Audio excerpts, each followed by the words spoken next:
leader is that you should not be afraid of hiring people that are better than you. In fact, you should have people that just, they're way above you in particular. They're the best at marketing, the best at sales, whatever it is. The expectation is not that you're going to be a god in every area.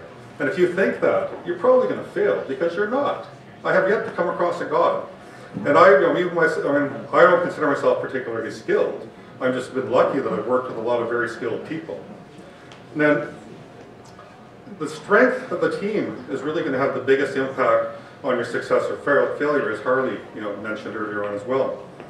And the other point I'll make is that when you're hiring, one of the cautions, and I've seen this happen over and over again, is when you have an open position, don't just hire the first warm body that rolls along. You're actually much better to have an open position, stay open, than hire somebody who's not a good fit for your organization. You run into trouble that they could disrupt your team, they waste your time because you had to hire them, you had to bring them on, you have to fire them. So don't, I caution you, make sure you're always hiring the best people for your team, and people that, in as much as possible, that are much better than yourself. Knowing. So it's important when you have the team is to know what motivates them. So for you that are out here, that have started, working your startup now, maybe toss out, what motivates you? Anybody got some suggestions here? Your shirt. My shirt, yes, it's a very nice shirt. Anything else? Money. Money. Passion. Passion. Friendship. Friendship, yeah. These are all outstanding things. That it's interesting that you'll find what motivates people varies very much from individual to individual. And as a leader, you really need to understand that. And you can understand this by talking with the people, and you'll come across through a series of interactions.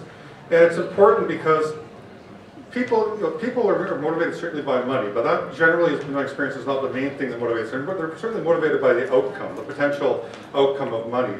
But challenge, the people, the friendship, a lot of these, the ability to have broad scope of ownership and personal learning are all things that typically are the main drivers for people. And you need to understand that, because in a startup, as you give people tasks and as you work with them and delegate authority in that, it's important to know what their motivations are, because you can easily demotivate them and encourage them to leave your team because you've taken away the thing that motivated them to join you in the first place. There's a good quote from General Norman Schwarzkopf that I think is good. When in command, take charge.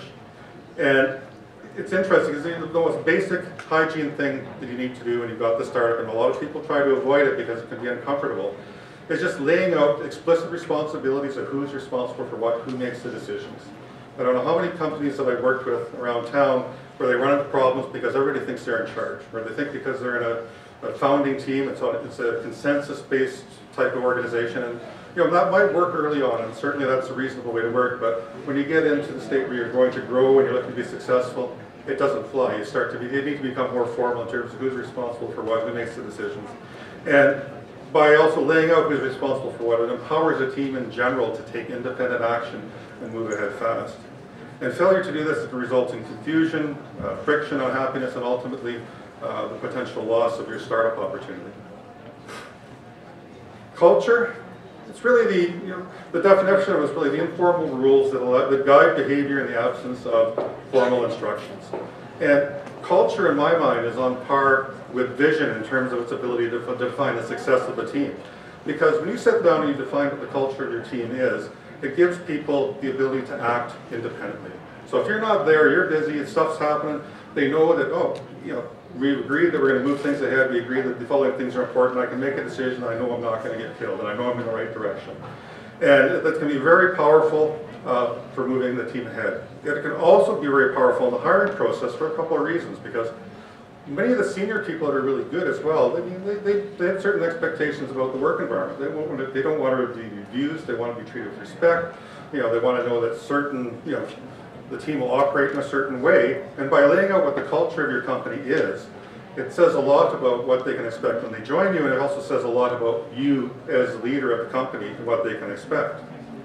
And an interesting thing is with Liquid Computing as an example, we were about 5 or 6 people. We all kind of knew each other, and we talked fairly frequently. But as we brought more people on, I noticed certain things happening in the company that really weren't what I expected.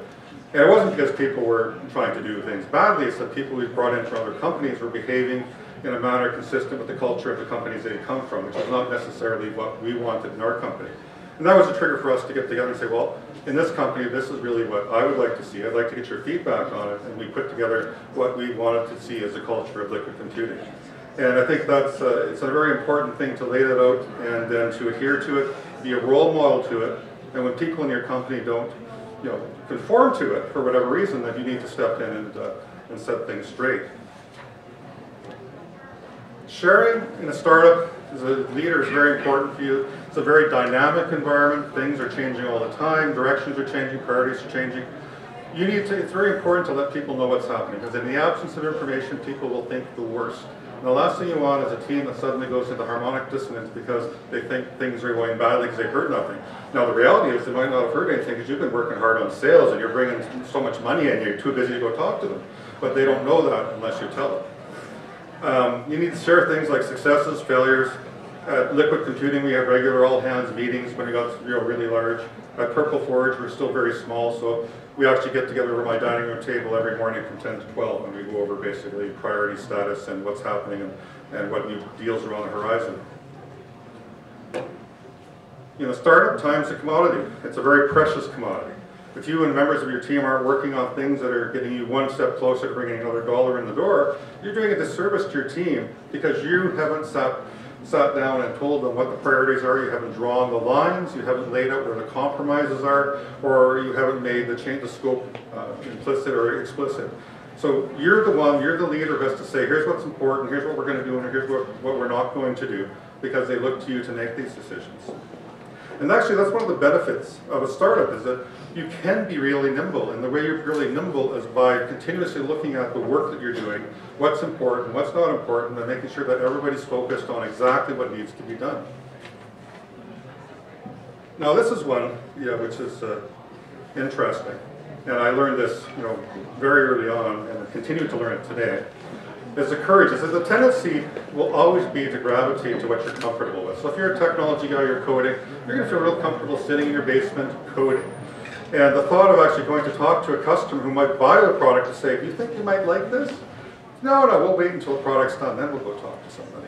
But the reality is, these are the types of things you really need to go talk to customers right off the bat before you even build things. And as a consequence, you need the courage to do something you're not comfortable with in order to be successful.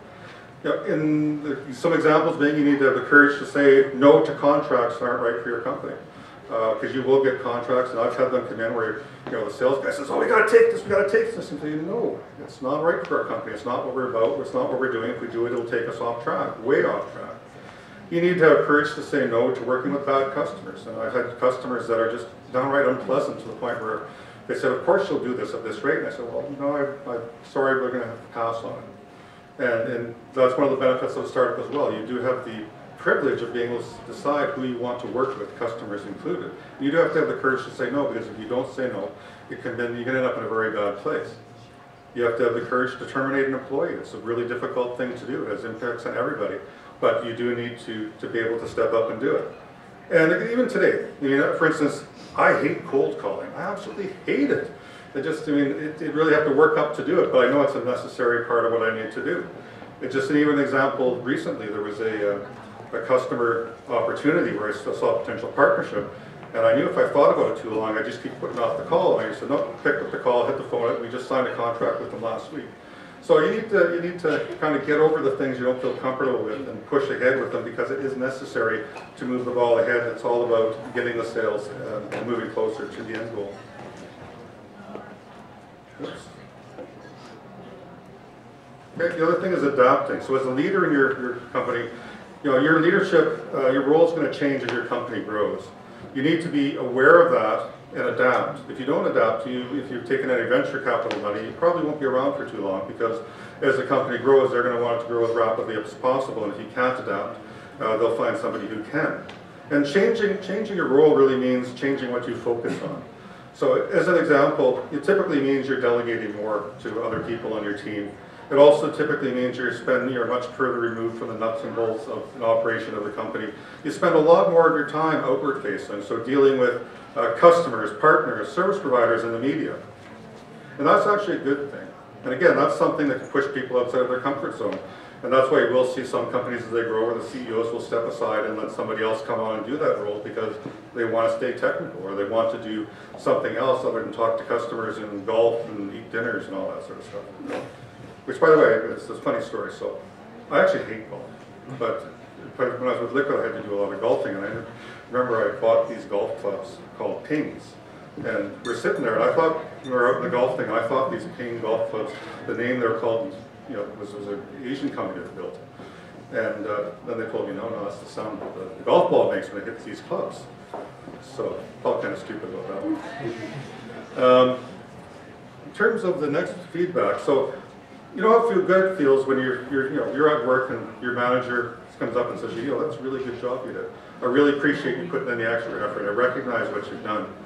You know how good that feels. Well, in a startup, you're the leader. You're that person. You need to be the one to reach out and recognize people for the work that they've done, show your appreciation, and sometimes just a simple thank you, an acknowledgement of the work that someone's done, the quality of it, the commitment to it. I mean, it's no longer the person above you that talks to you. You are the person above, and you need to go out of your way to make sure you do that. You need to engage your team, which means even if you're the leader, you shouldn't expect that you're the one who has to solve all the problems. And that's often the expectation. A problem comes in, you've got to solve it no matter what. And